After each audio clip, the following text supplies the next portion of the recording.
I know I was supposed to post this video yesterday, but life got in the way. I mean, what is that they say? Life happens while you're making other plans. Who said that? I think it was John Lennon. And if it wasn't John Lennon, someone's pissed that I just quoted them as John Lennon. So I told you all in my welcome video that I'm an American living in Canada. By the way, they don't like it when we call ourselves Americans. Something about the US not being the only country on the continent or something like that.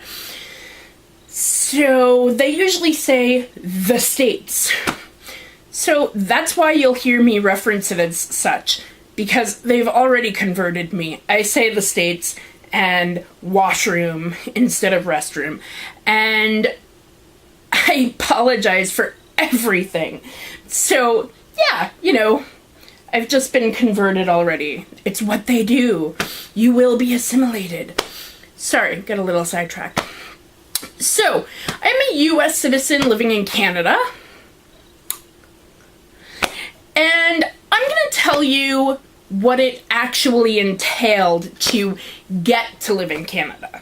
So let's start by saying that if you have any kind of illness that requires you to see a specialist on a regular basis, or if you're disabled, the only way that you can get into Canada is if somebody sponsors you, and being sponsored by a family member. And I'll explain what that means in just a moment. So, my husband and I wanted to move in together for a while and then get married, you know, like most normal people do. But when we looked at all the options for me to get residency here, and we spoke to someone from the immigration center place, which is a technical term, I'm telling you right now, we found out that our only real option was to get married and then apply for family sponsorship. Remember I said that thing about sponsorship by a family member? Well, what that really means is that if you have a spouse or parent, because they stopped giving out permanent residency visas to parents of children living in Canada, but if you're a child of somebody living in Canada, you can move there. I don't know. Then you can live in Canada. Pretty much somebody who is sponsoring you has to tell the government, they have to sign a contract that they will take care of you for like 3 years. So the start of the process is really on them. They have to ask the government for permission to bring you here, because basically they have to take care of you. Like I said, they have to basically sign a contract that says for 3 years they will completely support you. You are their responsibility. And they have to pay a fee to do that. I forgot to mention, there are a lot of fees involved in this. The next step is for the person seeking entry to get a police clearance certificate. That sounds so weird, doesn't it? Well, in the States, that means getting a copy of your FBI file. So that involves sending your fingerprints and a bunch of other stuff to the FBI so that you can get some papers that either say no file present or show any arrests that you have. And it doesn't matter what the offense is considered, where it occurred, just what it would be considered in Canada. So for instance, I had a misdemeanor for driving with a suspended license in Florida. But that's a felony in Canada. So it was, weird. And I had to contact an attorney and, go through all kinds of research. And when it came down to it, there was some technicality, some weird stuff that it wasn't illegal in Canada because it wasn't alcohol related. I don't know.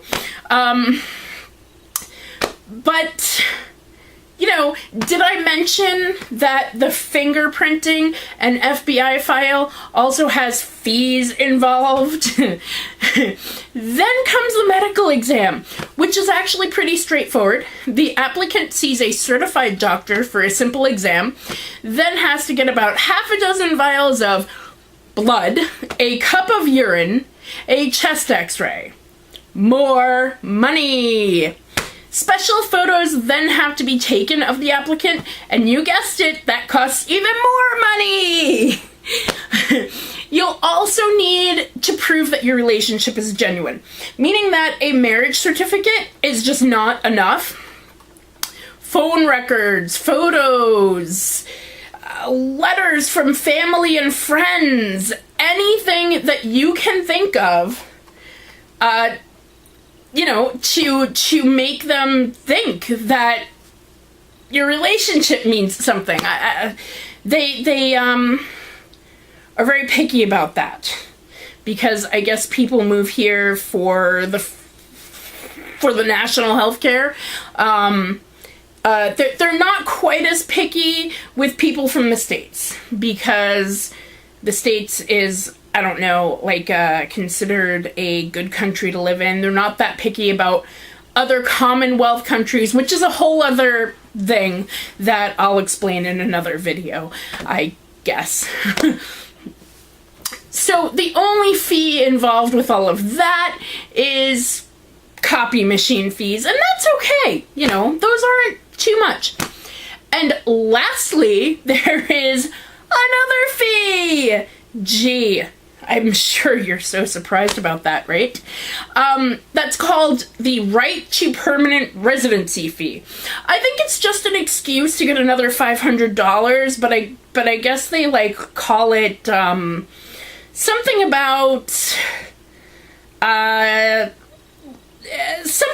you know, are going to be in their system and they want to be reimbursed some money for it. I don't know. We also hired an attorney for help, which, as far as I'm concerned, was worth the $2,000 that we spent on him. So there you go. That is how a US citizen moves to Canada. It's all very interesting, isn't it?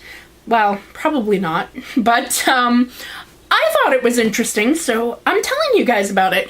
Okay, well, so there you go, and I'm gonna try to upload a video next week on Tuesday and on Thursday. You'll have to forgive me if life gets in the way, but that's my plan.